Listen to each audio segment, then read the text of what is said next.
The air in the Galactic Federation's briefing room was thick with tension. Alien officers from 6 different species sat frozen, their various appendages twitching in confusion and disbelief. All eyes were locked on the lone human in the room, Lieutenant Sarah Chen, a representative of Earth's military forces, currently leaning back in her chair as if she had just suggested ordering takeout, rather than annihilating an enemy target. "You want to do what now?" Captain Zyre asked, his antennae standing at full alert. "Nuke it from orbit," Sarah replied casually with a shrug. "It's the only way to be sure." Silence. Silence. You could hear a microbe cough. Commander Blorf, a gelatinous being from the planet Ubnar, shuddered so violently his entire form wobbled like a water balloon on a speaker. But that's excessive," he sputtered. "We're talking about a single Rayan battlecruiser, not a planetary fleet. Surely your projectile weapons would suffice." Sarah rolled her eyes, the kind of eye roll perfected by countless Earthlings stuck in meetings with people who just didn't get it. "Primitive? Please. We retired those rust buckets centuries ago. Keep up, Jello." If Blorf had bones, he'd be clutching his pearls. Instead, he just quivered disapprovingly, jiggling with alarm. "Look," Sarah continued, leaning forward now, her tone shifting from sarcastic to firm. "I get it. You guys are all about precision strikes, minimal collateral damage, surgical this, clean that. That's great on paper, but in the real world, sometimes you gotta go big or go home. And I, for one, am not interested in explaining to Earth Command why we let a Rayan warship just slip through our fingers." Captain Zyre clicked his mandibles thoughtfully. He glanced at the holo display, still showing the location of the Rayan vessel near the small uninhabited moon. "Lieutenant Chen," he said slowly, "the amount of firepower you're suggesting it's overkill." Sarah's lips curled into a grin. "Welcome to humanity, Cap. Overkill is our middle name right after Hold My Beer, and just before Watch This."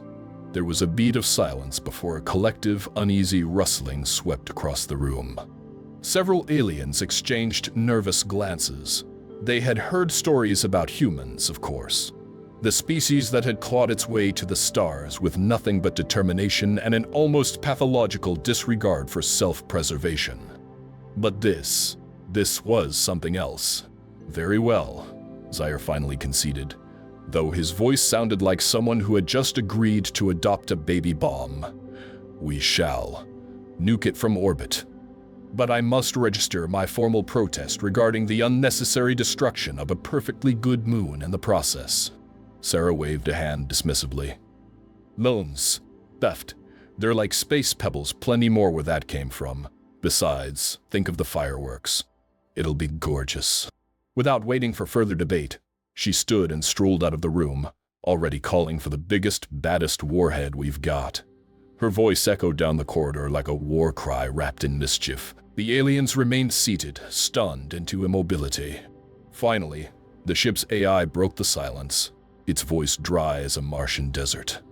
"Well, ladies, gentlemen, and assorted gelatinous life forms, I believe we've just witnessed what humans call Tuesday." A ripple of groans swept through the room, but no one argued. The humans were here, and subtlety, it seemed, had officially left the building. As the crew began preparing for the assault, Blorp whispered to no one in particular, "May whatever gods you believe in have mercy on our circuits." And somewhere far above the unsuspecting Rayan ship and its neighboring moon, the countdown had already begun. Earth wasn't just on the galactic stage, now it had kicked down the doors, lit the curtains on fire, and brought a portable speaker blasting ATTC. The message was clear. Humanity doesn't do subtle. We do spectacular. The warhead was already being prepped in the ship's weapons bay when Captain Zyre entered, his mandibles twitching with stress. The room smelled faintly of ozone and oil, a sharp contrast to the sterile stillness of the briefing chamber. Sarah Chen stood proudly beside the warhead, a monstrosity of chrome and composite plating roughly the size of a small shuttle. She was humming softly, something cheerful and wildly inappropriate for the occasion. "Lieutenant Chen," Zyre began cautiously, "are you speaking to the bomb?" Sarah didn't even look up. Plop. She was patting the smooth surface of the warhead like one might soothe a skittish pet, just giving her a little pep talk, Cap. This baby's about to have her big debut, and I want her to feel special. Zaire's compound eyes blinked rapidly, his antennae drooping slightly. You named it? Of course I did, she beamed. Meet Lucille. She's shy, but she's got one hell of a temper. The captain took an involuntary step back. You humans name your weapons of mass destruction. Why wouldn't we? Sarah shot back with a grin. Gives them personality. Helps the targeting systems too, believe it or not. There was no way that could be true. And yet, Zaire had no energy left to challenge it. Somewhere deep in his thorax, a dull throb was forming a creeping realization that this wasn't a one-time incident. This was how humans operated. By the time the rest of the alien crew arrived, Lucille had been secured in the launch chamber. A small crowd formed around Sarah, watching as she made some final adjustments with unnerving glee. Commander Blorf oozed in from the corridor, his gelatinous form twitching with residual stress. I still can't believe this is happening, he muttered. You're all just fine with this. Not fine, mumbled Lieutenant Vesh, a crystalline being from the Zarnith cluster. But resisting seems statistically unwise. Exactly, Sarah said, spinning a wrench one-handed. Look, you guys treat combat like a scalpel. That's adorable. But humans, we're more of a chainsaw kind of species. Loud, messy, but real effective. A few of the aliens instinctively leaned away from her. Just then, the ship's AI came online with its usual dry delivery. Targets acquired. 1 Rayan vessel and 1 soon-to-be ex-moon. Shall I compose a eulogy for the celestial body, or would that be too sentimental? Sarah cracked her knuckles. Nah, just cue up some music. Something classic. Something with a beat. Moments later, Don't Stop Me Now by Queen began echoing through the launch bay. The contrast between the peppy tune and the grim payload was almost poetic. All right, folks, she said, stepping up to the console with exaggerated flair. Who wants to do the honors? No one moved. The alien crew stood frozen in place, uncertain whether participation made them complicit in cosmic vandalism or just accessories to human madness. No takers? Sarah said with a smirk. Fine. More fun for me. She wiggled her fingers above the launch controls. Eeny, meeny, miny, mini, boom. With a dramatic slap of her palm, the screen flashed red, and Lucille roared to life. The launch tube glowed as the warhead shot out into the void, blazing like a comet. For a few moments, time seemed to pause. Then, a blinding light erupted across the viewing monitors. Lucille detonated with theatrical perfection. The Rayan battlecruiser disintegrated in an instant, and the nearby moon shattered like glass under a hammer. A massive shockwave rippled across the star system, painting space with glowing debris. No one spoke. Finally, Sarah leaned back in her chair and folded her arms behind her head. Now that's what I call a grand finale. Blork made a gurgling noise that might have been horror or heartburn. Was that really necessary? Sarah shrugged. Probably not. But it sure was fun. She turned to Commander Vesh and offered a high five. The Zarnith hesitated, then reluctantly extended a tendril. As their hands met, a faint slap echoed through the bay, followed by the unmistakable sound of something sizzling. Sorry, Sarah said, grinning. Forgot your thermore active. Zaire watched the exchange, antennae drooping with exhausted resignation. He turned to his second-in-command and whispered, Send a message to Galactic Command. Tell them the humans have arrived. As the message was dispatched through secure channels, one truth settled heavily on every member of the crew. Humanity wasn't just a new player in the Galactic Federation. They were a wild card, and they had just made one hell of a first impression. The launch room lights dimmed as Lucille streaked across the void like a blazing comet. The entire ship vibrated faintly, the hum of distant propulsion systems syncing with the rising tension in the command deck. Everyone leaned in toward the monitors, watching history unfold or possibly unravel. On-screen, the Rayan warship barely had time to register the incoming projectile before it was consumed in a halo of brilliant white. A split second later, the nearby moon, once a proud, cratered relic of celestial calm, exploded in a spectacle so blinding the ship's optical filters had to kick in to keep the crew from going blind. It was carnage, glorious, terrifying, planet-shaking carnage. Chunks of rock the size of cities tumbled outward. The shockwave rolled through space like thunder over still water, scattering cosmic dust and molten debris in all directions. The stars themselves seemed to blink in stunned silence. "Holy crap," someone whispered. On the main screen, the destruction slowed to a replay. The Rayan ship had ceased to exist. No smoke, no wreckage, just a heat signature that barely registered. And the moon? Now a glittering cloud of dust and fire, spreading into a slow-moving ring that would eventually become a majestic hazard to space navigation. Sarah whistled low. "Now that's what I call an exit." Captain Zire clutched the edge of the console, still trying to process what had just happened. His mandibles clicked erratically. "Lieutenant Chen," he said, his voice tight. "That moon was listed as a Class 3 celestial object, stable, orbitally balanced. It's been there for millennia." Sarah shrugged, unbothered. "And now it's modern art. You're welcome." Commander Blorf made a pitiful gurgle from the back of the room. His gelatinous body had flattened out with shock, slowly reconstituting itself like a melting jelly sculpture in reverse.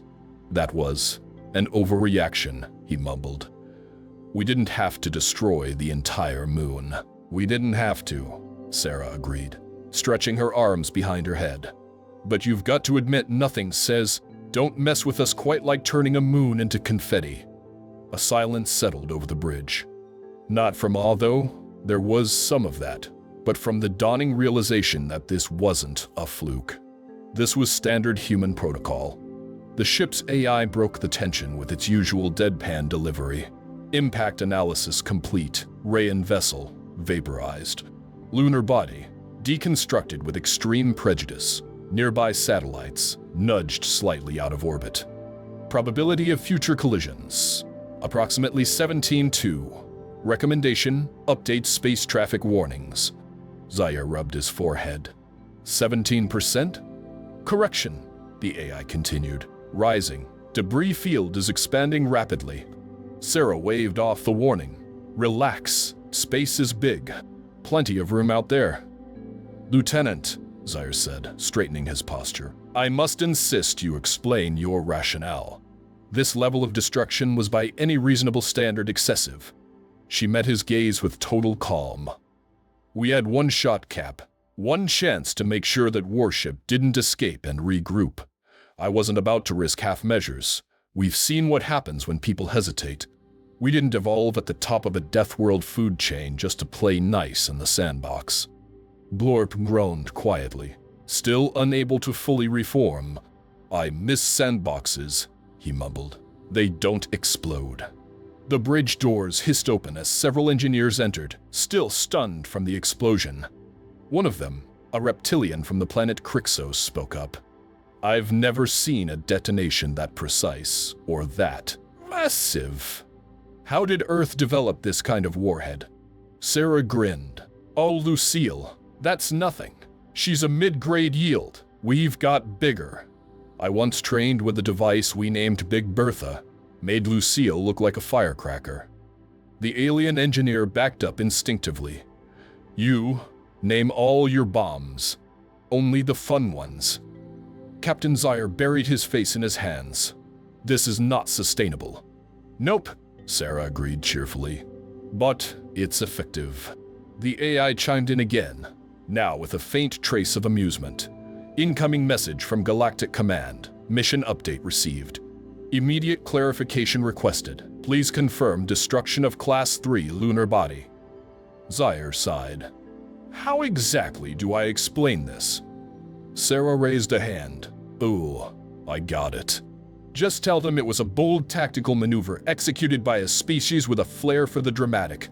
Zire didn't respond. He simply stood there, antennae twitching in disbelief, staring out at the empty space where a moon used to be. Sarah clapped him on the shoulder. "Cheer up, Cap. We just saved the sector and made a fireworks show that'll be talked about for centuries. We're practically heroes." He didn't argue. Not because he agreed, but because somewhere deep in his brain a little voice whispered, "This is only the beginning." The dust hadn't even settled from their moon demolition spectacle when a fresh set of alarms erupted across the ship. Red lights pulsed overhead, and the bridge was suddenly bathed in a sharp crimson glow. The crew, already emotionally winded from their recent display of nuclear artistry, collectively groaned. "Oh no," Captain Zaire muttered, antenna drooping. "Please tell me we didn't accidentally declare war on another species." The ship's AI responded with its usual flair. "Negative, Captain. No new hostilities registered. However, we've just encountered a spatial anomaly directly ahead." Sarah perked up immediately. "A spatial anomaly? Like what? A black hole?" "Worse," the AI replied dryly. "A wormhole." There was a moment of stunned silence. "No," Sarah repeated, her eyes lighting up like a kid who'd just discovered the galaxy's biggest roller coaster. "Hot damn. That's like the cosmos's version of a slip and slide." Commander Blorf burbled nervously, his form bubbling with stress. "Lieutenant Chen, please. Please tell me you're not suggesting what I think you're suggesting." Sarah was already halfway to the navigation console. "Oh, I'm suggesting it, Blorp. Big time." Captain Zaire rushed to her side, his voice rising. "Absolutely not. We have no idea where it leads. It could drop us into the center of a collapsing star, or worse, an intergalactic budget hearing." Sarah stopped and turned to face him, her expression unusually earnest. "Cap, think about it. This is a once-in-a-career shot. Scientific discovery. Untapped space. Bragging rights at the next interspecies trivia night. We can't just not go in." Zaire looked around at his crew, all of whom appeared to be suffering various degrees of existential dread. "No one is going into anything until we run a full diagnostic," he barked. But it was too late. Sarah's fingers danced across the controls, and before anyone could react, the ship lurched forward violently.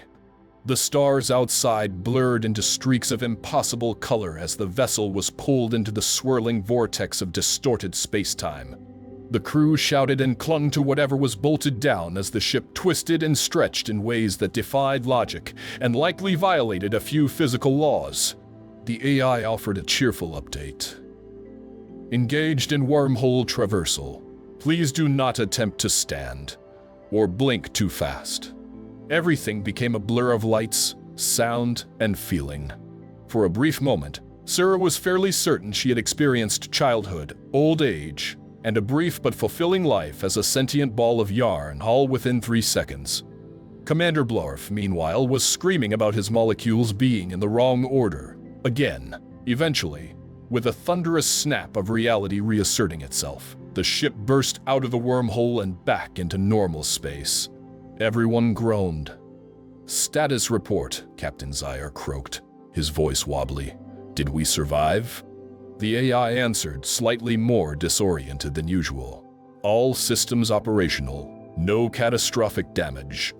However, I now have a sudden and inexplicable craving for raspberry jam. Is that normal?" Sarah laughed and slapped the nearest console. "That's a good sign. If the AI is making jokes, we're golden." Outside the ship, the view cleared, revealing another Galactic Federation vessel hovering just ahead. Sarah's smile faded. Oh. The comms panel crackled. "Unidentified vessel. This is Captain Zilberg of the Galactic Federation. State your weight." "Is that me?" The bridge went silent as everyone turned toward Captain Zaire, who stared in wide-eyed horror at the screen. There, displayed in high resolution, was a younger version of himself, antennae standing straighter, armor shinier, expression significantly less stressed. "You have got to be kidding me," Zaire muttered. "We time-traveled," Sarah said, her voice giddy with realization. "We actually time-traveled. This is awesome." Blorf moaned. This is a paradox. This is a disaster. This is exactly why I should listen to my mother and become a gelatinous accountant. Calm down, Sarah said, patting his wobbly side. This is just a minor anomaly in the timeline. Happens all the time in Earth sci-fi. The two Zyres were still staring at each other in disbelief when the AI chimed in again.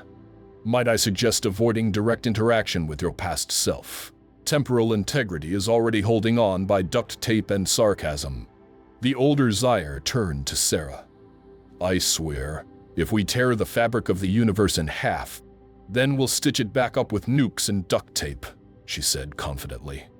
Like real professionals, Zyre buried his face in his hands. Again, behind them, the wormhole flickered ominously, as if it had grown tired of their nonsense and was preparing to collapse in on itself. They had crossed the threshold of science and reason into something much stranger, human logic. And the galaxy had no idea what was coming next. The bridge remained frozen in silence as the two versions of Captain Zyre stared at one another, one on the screen and one in person, each equally horrified by the other's existence. If you're really me from the future, past Zyre finally managed to say, then why don't I remember any of this happening? Present Zyre looked like he was having an allergic reaction to the concept of time travel. His antennae twitched uncontrollably. Because it hasn't happened to you yet, you overgrown grasshopper. Who are you calling a grasshopper, you? You older grasshopper! Past Zyre fired back, mandibles snapping. Sarah groaned and pinched the bridge of her nose. Great, we've gone full Jerry Springer in space. Enough, Present Zyre barked, turning away from the screen. We need to assess the situation before he could finish. The ship's AI jumped in, voice dripping with forced calm. Apologies for the interruption, but you may want to brace yourselves. I've just detected an incoming stellar event. Commander Blorf, who had finally reassembled most of his gelatinous self, gurgled in terror. What now? A supernova, the AI said. Estimated time to detonation, 37 minutes. Silence. Sarah blinked. I'm sorry, did you say supernova? As in star goes boom supernova? Yes, the AI confirmed. And we appear to be sitting at ground zero. Isn't temporal mechanics fun? Blar began stress-eating emergency ration cubes at an alarming pace. We're doomed. We're absolutely doomed. Captain Zyre clenched his mandibles. We need options. Can we escape back through the wormhole? The AI hesitated. In theory, yes. But the gravitational forces of the incoming explosion will likely cause the wormhole to collapse in approximately 18 minutes, which gives us just enough time to die creatively, Sarah muttered. No, she said suddenly, snapping her fingers. We're not done yet. Not with Lola still sleeping in the weapons bay. The room collectively froze. Lola? Captain Zyre asked warily. She's Lucille's big sister, Sarah explained. Already heading for the door. Bigger payload. Brighter bang. Dear whimpered. Why do all your bombs have names? Because they deserve it, Sarah called over her shoulder. We ask a lot of them. Moments later, she returned cradling a warhead that looked more like a spaceship's angry cousin than a conventional bomb. The aliens stared at it like it might bite. So, she said cheerfully, here's the plan. We launch Lola straight into the star. Trigger the supernova early. The resulting shockwave gives us the push we need to make it through the wormhole before it collapses. Captain Zyre stared at her like she'd suggested sacrificing the ship to a black hole for fun. You want to nuke a supernova? Sarah grinned. It's like popping a pimple on a cosmic scale. Both Zyres simultaneously shouted, That's not how physics works. Sarah shrugged. It is inhuman physics. We run on caffeine, stubbornness, and the hold my beer principle. Blorf looked on the verge of a meltdown, literally. I want to go home. The AI chimed in again, clearly amused. Might I recommend a soundtrack? The final countdown seems appropriate. The dramatic synth intro began playing over the intercom as Sarah moved to the launch controls. Past Zyre's voice crackled over comms, panicked. You're going to destroy an entire star. Relax, Sarah said with a wink. It was gonna explode anyway. We're just speeding up the process. Captain Zaire stared at the monitor, wondering if this was how all humans operated or if Sarah was some sort of earth-born demigod of chaos.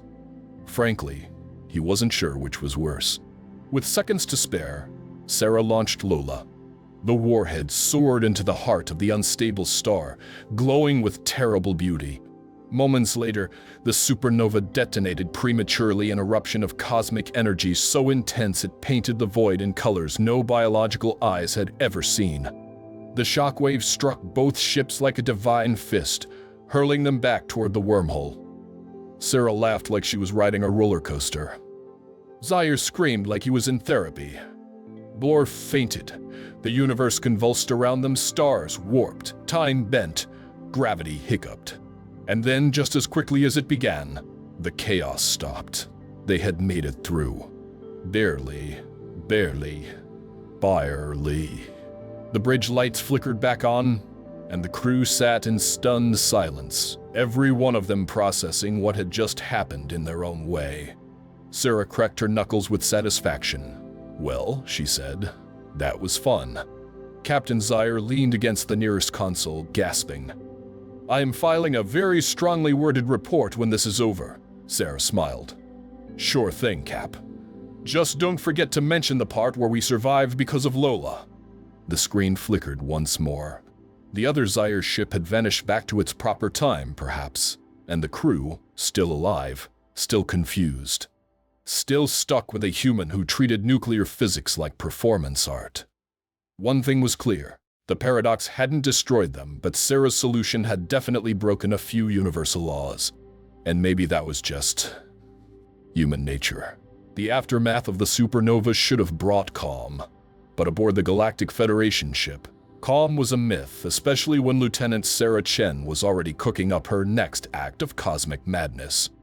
The crew had barely recovered from being slingshotted through a collapsing wormhole powered by an artificially accelerated stellar explosion when Sarah returned to the weapons bay. Her boots clanked confidently against the floor, her eyes scanning the familiar metallic contours of the armory like a kid in a candy store. She paused in front of a secured warhead container, its surface embossed with warning labels in 12 different languages, including 3 that glowed when angry. Sarah keyed in the override code and gently opened it, revealing Lola's sister an even larger thermonuclear payload, affectionately labeled Bertha. "You ready for your moment?" she whispered to the bomb, rubbing a hand over its casing like it was a prized racehorse. "We've got a dying star, a ticking clock, and a very confused crew who still thinks physics matters." Back on the bridge, Captain Zaire was in the middle of a philosophical crisis. "I don't understand how we survived," he muttered, staring at the view screen where the remnants of the supernova still sparkled like angry embers in space. "We detonated a bomb inside a star." Commander Bloth, still slightly translucent from stress, was curled in a corner with a ration bar melting slowly in his grip. "You keep asking questions," he moaned, "but none of them have answers that make sense. We're flying with a woman who names bombs and talks to them like they're puppies." "I just want to go back to accounting school," the AI chimed in, its tone a little too cheerful. "For the record, simulations show only a 3-7 chance of survival based on conventional physics." Conclusion: conventional physics is no longer applicable. Suggest adopting human probability model. Hope for the best. Explode the rest. Zaire buried his face in his hands again. "This is my life now." The ship jolted slightly as Sarah re-entered the bridge, holding what appeared to be a launch key and wearing a smirk that could ignite stars. "I've got a plan," she said. Zaire stood up slowly. "That sentence has never led to anything but property damage." "You say that like it's a bad thing," Sarah said with a wink. The crew gathered as she laid out her plan like it was just another Tuesday afternoon on Earth. If the supernova's residual energy continued to destabilize the surrounding space, they'd be stranded or worse, torn apart by gravitational forces. Her solution: detonate Bertha in the lingering core to push the ship clear of the unstable region. "You want to nudge the ship," Zaire repeated, "with another thermonuclear explosion." Sarah nodded. "Controlled detonation, directional yield. It's like a kick in the pants from a very aggressive god." The silence that followed was thick with existential regret. Blorf whimpered. "This is not science. This is madness." Sarah grinned. "Same thing. Just depends on how confident you look while doing it." Zaire threw his arms in the air or as close to a human gesture as his anatomy allowed. "Fine, do it. Just tell me when to duck." The AI's voice dropped an octave. "Initiating launch protocol. Operation Punch Ourselves to Safety." Sarah prepped Bertha for deployment, programming the timing, distance, and blast direction. She handled the missile like a maestro tuning an instrument, completely unfazed by the idea that one mistake could vaporize them all. As she moved to the launch controls, the ship's lighting dimmed dramatically, whether due to power rerouting or dramatic effect. No one could tell. The AI played a new track. The thunderous opening chords of ATC's Thunderstruck. "Seriously?" Zaire asked. "Don't question the playlist," Sarah said. "It's part of the magic." She turned to the crew. Hands poised dramatically over the control panel. "Final checks. Still alive," Blorp mumbled. "Marginally stable," the AI reported. "Full of regret," Zaire added. "Perfect," Sarah said, launching Bertha in 3, 2. Before she could hit the final command, she paused and whispered, "Make us proud, girl." Then she slammed her hand down. Bertha launched like a vengeful meteor, her casing glowing as she tore through space. The moment she struck the decaying stellar residue, a ripple of pure force exploded outward in a massive cone of kinetic fury. The ship was caught right at the edge, jerked forward like a marble fired from a slingshot. The stars blurred again. Gravity stretched. Time hiccuped. When everything stilled, they were safe. Back in normal space, still mostly intact. A silence filled the bridge. "Status?" Zaire asked, voice hoarse. "Ship intact," the AI said. "Crew alive." "Laws of physics." Deeply offended. Sarah cracked her neck and smiled. "Told you she'd get us home." Zaire stared at her. "You're going to be the death of me." "Nah," Sarah said, leaning back in her chair. "I'm the reason you're still breathing." He had no argument. The ship hung in space, eerily quiet after the latest in a string of nuclear-powered miracles. The crew slowly rose from where they'd been bracing, blinking as systems flickered back to life. Even the AI sounded stunned when it finally spoke. "All systems operational. Surprisingly, navigational integrity restored. Gravitational pressure normalized. And welcome back to Earth orbit." Captain Zaire rubbed his temples. Did we make it?" Sarah was already unstrapping herself from the launch harness with a grin. "Home sweet home, baby." Commander Blorp peeked out from behind a console. "Wait, Earth?" "Confirmed," the AI answered. "Planetary ID matches Earth. Current year. Pending calculation. Also, Captain, may I suggest you view the starboard screen?" Everyone turned. There it was, Earth. Blue, glowing, beautiful. And orbiting it, 2 moons. One was the familiar lunar body humans had known for millennia. The other was definitely not part of the original solar system package. It gleamed with a strange metallic hue, faintly pulsing, perfectly spherical. "Ah," Sarah said, her eyebrows climbing. "Did we just create a moon?" Zaire's mandibles hung open. "What is that?" The AI offered a cheerful response. "It appears to be debris from the detonated moon and remnants of the Bertha payload, compressed by gravitational collapse during the wormhole exit. Orbital path stable. Congratulations, Earth now has a second moon." There was silence. Then Sarah burst out laughing. "Oh man," she said between wheezes. "Past us is going to be so confused. They're gonna point telescopes up and say, 'Wait, where the hell did that come from?'" Zaire's eye clusters twitched. "We can't just leave that thing up there." "Too late," Sarah said. "We did. Besides, it's kind of poetic, isn't it? A nuclear-powered monument to survival." Blorf was less enthused. "We broke time, we broke space, and now we broke Earth's sky." "Oh, please," Sarah scoffed. "We upgraded Earth's aesthetic. Dual moons are way more sci-fi." The bridge doors opened, and a small maintenance droid rolled in, paused, beeped an alarm at the sight of 2 moons on the monitor, and slowly reversed out of the room. The AI resumed. Incoming transmission from Earth Defense Command. They are confused and possibly panicking. Sarah grinned wider. Patch them through. Zaire attempted to intervene, but she was already pressing buttons. The screen flickered, revealing a stern-faced woman in a sharp military uniform. Behind her, a tactical room buzzed with nervous chatter. Unidentified vessel. This is Earth Defense Command. You have entered restricted space. Identify yourself or be met with force. Sarah leaned toward the screen with a casual salute. Hi there, Lieutenant Sarah Chen of the Galactic Federation. We come in peace, and we brought you a gift. The Admiral blinked. What kind of gift? Sarah gestured to the screen. A moon. Stunned silence. Then somewhere off camera, someone choked on their coffee. I'm sorry, the Admiral said slowly. Did you say a moon?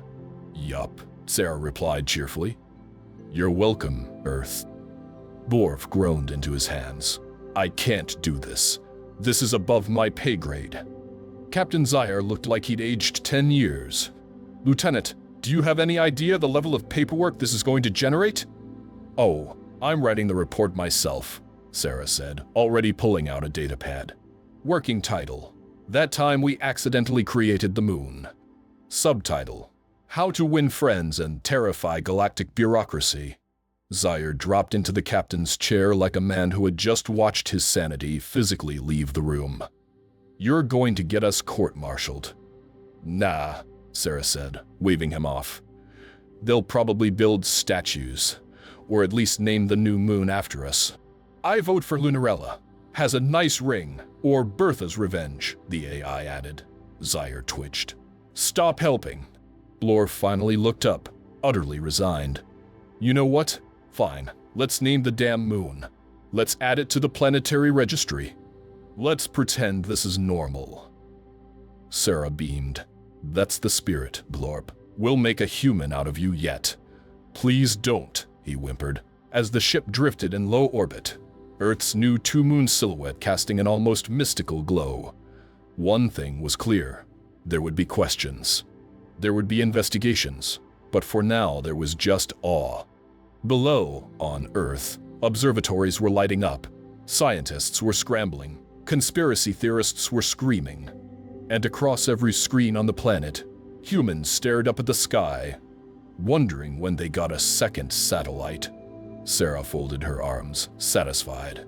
You know, not bad for a routine mission. Zaire turned to the AI. Please tell me there are no other anomalies. The AI hesitated. Define anomaly, Zaire groaned. Somewhere in the depths of the universe, common sense threw in the towel and left for vacation.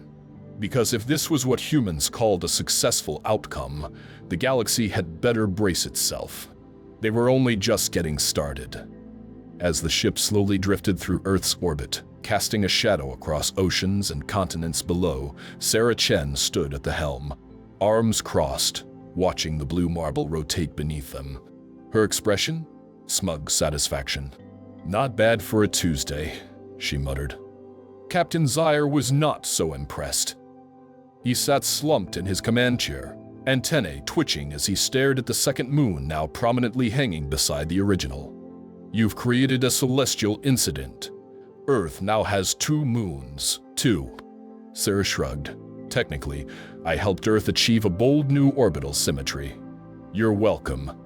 Blorp, who had spent the last several minutes recovering from what appeared to be a full-body existential meltdown, finally managed to burble. What are we supposed to tell Galactic Command? Sarah turned with the flair of someone who's already rehearsed her lines. Simple. I'm writing the mission report myself. She slapped a data slate down onto the console. On the screen, bold letters read, That time we accidentally created the moon, by Lieutenant Sarah Chen, Galactic Federation. Commander Blorp blinked, then groaned. This can't be real. Oh, it's very real, Sarah replied. And it's about to be legendary. The ship's AI, clearly enjoying the absurdity, chimed in. I've already compiled footage for the official presentation. Included technical analysis, wormhole traversal metrics, and 3 separate slow-motion replays of the moon's formation set to a remix of Ride of the Valkyries. Zaire let out a strangled noise. This is galactic madness, to be fair, the AI continued. This is statistically consistent with human-led operations. The bridge lit up again as another communication came through, this time from Galactic Command itself. This is High Admiral Teravac of the Federation Council. We've received your report. Please confirm, did your ship, under Lieutenant Chen's command, trigger a premature supernova, travel through a wormhole, engage in temporal interference, and create a planetary satellite for Earth? Zaire's eyes were wild. Blorf made a sound like a blender full of soup. Sarah leaned casually on the console and smiled. Confirmed. Also, she added brightly, it was kind of beautiful. A long pause followed. Stand by, the Admiral said. We need a minute. The screen cut out. Sarah stretched, unconcerned. See? Even the Federation needs time to absorb our brilliance. Or they're preparing the charges, Zaire muttered. Charges? Sarah scoffed. Please, they'll probably give us medals. Outstanding achievement in accidental lunar genesis. I'll need a new uniform just to hold all the ribbons. Zaire buried his face in his hands for what felt like the 10th time in the past hour. Below them, Earth turned, oblivious to the interstellar mess unfolding in orbit. News outlets had already picked up on the mysterious new moon. Conspiracy theories were trending. The Vatican had issued a cautious blessing. A celebrity influencer had already tried to trademark it. The AI reported. Public response currently ranges from awe to panic to inspired fan fiction. Also, someone on Earth has started selling I Survived Moon 2 t-shirts. Blorp groaned. This is how civilizations fall. No, Sarah said confidently. This is how legends are born. She turned back toward the viewport, admiring the orbital scene. You know, I always thought I'd leave my mark in the history books. I just didn't think it would be in the form of a giant space rock visible from Earth with the naked eye. Accidental cosmic graffiti, Zaire muttered. Wonderful. The AI piped up again. I've cross-referenced all available Federation records. No other species has ever inadvertently created a celestial body during a standard recon mission. This is uniquely human. Sarah gave a dramatic bow. I accept this honor on behalf of crazy monkeys everywhere. Suddenly, another alert chimed. Earth Defense Command again. This is Commander Malik. We've confirmed the new object in orbit. Your ship's transponder appears clean, but we need you to explain again, clearly how this happened. Sarah tapped the comms, her voice completely sincere. It's a long story, Commander. Starts with a wormhole, ends with nuclear physics having a panic attack. But the important part is mission accomplished. Your report says, hold my beer maneuver 47. What does that mean? It's a human thing, she said with a grin. You'll get used to it. The line went dead. Zaire looked at her like she was personally responsible for every migraine in the galaxy.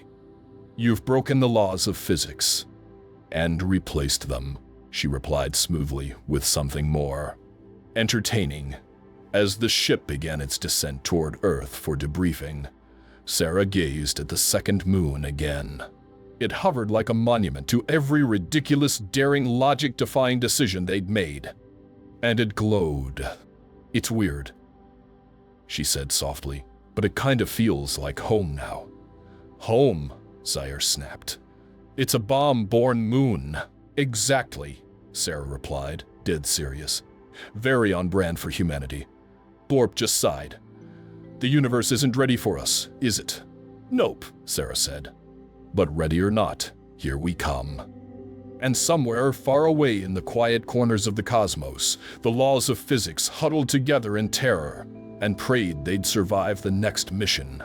The ship hadn't even touched down when the questions started flooding in. Every channel was buzzing. Earth Defense Command wanted a briefing. The Galactic Federation had sent 5 separate requests for clarification, 2 emergency audits, and 1 therapist. Some planet in Sector 9 wanted to know if they could borrow the moon-making human for their next terraforming project. Captain Zaire had stopped responding to requests entirely. He just sat at the command console, staring at the 2 moons in Earth's sky like they personally betrayed him. Sarah, on the other hand, was thriving. She was currently perched on the observation deck with a mug of synth coffee and a bowl of popcorn, watching the media circus unfold across every major Earth news network. Her name was trending. Again, the headlines were gold. Who made the moon? Meet the galactic lieutenant behind Earth's new celestial mystery, Moon 2, humanity's accidental gift to itself. We asked NASA about the new moon. They screamed and hung up. Not bad, she said, between sips. Honestly, could have been 3 moons, but I like the restraint. Commander Blorf oozed into view, his color a sickly shade of yellow-green. The Federation Science Council has issued a formal protest. Again, they say your actions violate 6 interstellar treaties, 17 clauses in the Temporal Mechanics Code, and common sense. Sarah shrugged. Good thing I've never read any of those, Blorp groaned. How are you like this? It's a talent, she said, grinning. Some people are born with musical ability. I was born with a complete disregard for what's reasonable. Captain Zaire entered the room, his posture stiff, his voice dangerously calm. They want a detailed report. They want equations, charts. They want logic, Lieutenant. Sarah raised an eyebrow. Oh, we left logic back at the wormhole, remember? Right before we nuke-surfed a supernova into a time paradox and accidentally gave Earth a space accessory. This is not how science is supposed to work, Zaire shouted, finally losing it. Sarah set her mug down. You keep saying that, but somehow we're all still alive, aren't we? The AI cut in as dry as ever. Indeed. Casualties, 0. Anomalies, several. Scientific breakthroughs, immeasurable. Sanity, questionable. Zaire turned to the AI. Whose side are you on? I'm on Team Survival, the AI replied, and the humans seem to win by sheer absurdity. Sarah raised her mug in salute. Damn right, we do. The next meeting with Galactic Command took place via hologram. A council of visibly stressed aliens appeared above the deck. Most were rubbing temples, twitching or flipping through files with disbelief. High Admiral Teravac spoke first. Lieutenant Chen, according to your report, you detonated 2 warheads, entered an unstable wormhole, altered the timeline, engaged in direct paradoxical contact, accelerated a supernova, and accidentally constructed a moon in Earth's orbit. Sarah nodded. That's the executive summary, yes, Teravac blinked. And your justification? Sarah shrugged. Everything worked out. No one died. Earth looks cooler. You're welcome. A pause. Another council member leaned forward. Lieutenant, what school of science are you following exactly? Human science, she said brightly. Also known as trial, error, and explosions. Blorf let out a strangled whimper from the corner. Zaire looked ready to scream. The council just stared. Very well, Teravac said finally. Pending further review, you are not being court-martialed. Zaire exhaled in relief. But we are sending an ethics committee. And a physicist. And maybe a priest. Great, Sarah said. Send snacks, too. After the call ended, Zaire turned to her with narrowed eyes. They're sending a priest. Honestly, they should send 2, she said. We broke reality and built a moon. That's biblical stuff. Later that night, Sarah returned to the weapons bay. She ran her fingers along the storage pods now empty. Lucille, Lola, and Bertha had all done their jobs. 3 warheads, 3 impossible victories. I should start naming the next generation, she muttered. The AI chimed in, almost affectionately. Might I suggest Mildred? Has a nice grandmotherly menace to it? Sarah laughed. Perfect. Outside the viewport, Earth continued spinning, its new moon trailing obediently beside the old one like a younger sibling trying to catch up. For all the chaos, For all the rule-breaking, the system was intact. The people were safe, and the stars were still out there waiting. Zaire joined her at the window, hands clasped behind his back. "You do realize," he said quietly, "that no one will ever believe this wasn't intentional." Sarah took a long sip of her coffee. "Good. That's what legends are made of." They stood there in silence, watching the planet rotate below, the second moon gleaming like a monument to madness. One thing was certain: the universe had changed, and it had done so unapologetically in the most human way possible. By the time Earth's second moon had fully settled into orbit, the rest of the galaxy had begun to understand something that only a few had suspected, and fewer still were prepared to accept. Humanity wasn't just different, they were dangerously unpredictable in the most effective way imaginable. They didn't break the rules, they detonated them. And then they called it Tuesday. From the first moment, Lieutenant Sarah Chen suggested nuking a single Rayan cruiser just to be sure, to the point where she launched a thermonuclear warhead into a dying star. Nobody, not the Galactic Federation, not her alien crew, not even the ship's AI could fully process how Earth's representatives could be simultaneously so reckless, so brilliant, and so determinedly casual about it. Humans didn't just solve problems, they oversolved them. Where others brought scalpel-like precision, humanity brought sledgehammers with Wi-Fi and personality disorders. When faced with anomalies, paradoxes, or the occasional wormhole, most species would freeze, run simulations, convene emergency councils, and cautiously do nothing. Humans? Humans? They smiled, cracked their knuckles, said "hold my beer," and threw a missile at the unknown just to see what would happen. And somehow, impossibly, it kept working. Commander Blorf, who now kept emergency stress snacks permanently on his person, summed it up best in his latest post-mission psychological evaluation. Humanity is not a species. Humanity is a weaponized theory of chaos with a pilot's license. Captain Zaire, once a respected officer with a pristine record and a peaceful demeanor, now found himself developing what could only be described as high-functioning dread. And yet, deep down, he also realized something terrifying. They won. Every time. They didn't do it the way the Federation had trained him to expect.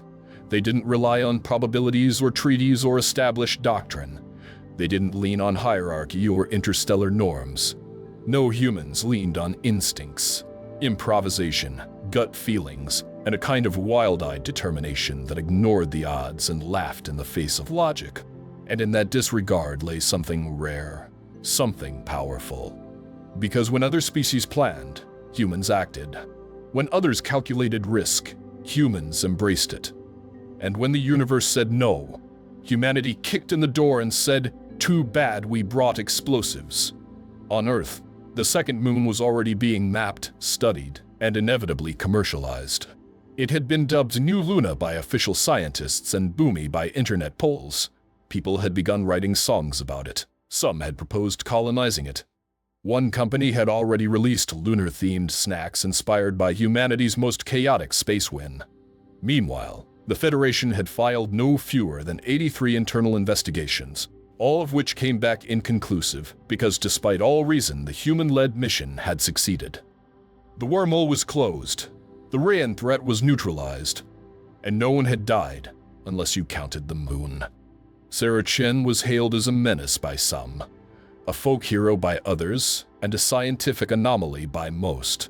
She, of course, took none of it seriously. "You don't need a rulebook," she'd said during the final debriefing, leaning back in her chair, boots on the console. "You just need guts, a good soundtrack, and something that goes boom when you press the big red button." No one dared argue. Because Sarah had done the impossible repeatedly and smiled through it all like she was ordering takeout. And that, in the end, was the heart of the matter. Humanity didn't rise to power because they were stronger, or smarter, or more advanced. They rose because they were relentless. Because they didn't fear failure, they weaponized it. Every mistake became a lesson, every disaster a new kind of fuel. And if the galaxy trembled when it heard a human say, "Watch this well," that was just good survival instinct. Somewhere deep in the void, Beyond systems and sectors yet unexplored, the cosmos itself was beginning to shift in response. Not because of politics, not because of war, but because of one very human truth. Sometimes, in the face of cosmic horror, impossible odds, and universal indifference, the best defense is an unhinged offense with a sense of humor. The Federation would adjust. They always did, but they'd never forget the day they learned what humans call overkill. And the universe, it would never be the same again.